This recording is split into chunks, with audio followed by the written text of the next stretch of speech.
I was on top once when he said, "Why is your nose bent?"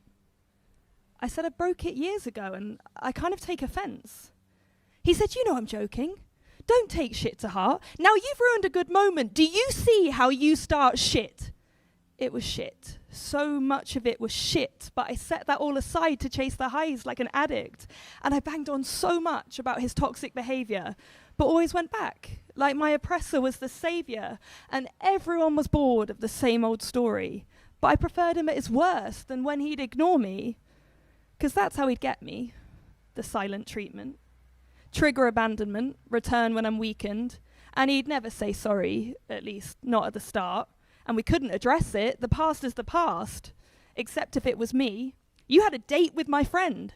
A week before I met you, an argument we'd never end, and of course no one got me, least of all liked me. Those girls I went out with, they all despised me. They talk behind your back, say I can do better, especially the blonde one, what she'd do if I let her.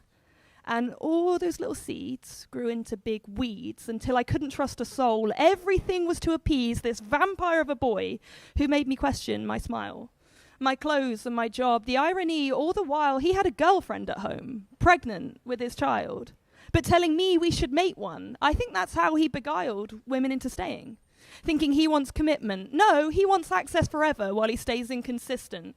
You know, he once heard my poems and asked for credit for the wisdom. Said I wouldn't be this strong now if I wasn't his victim.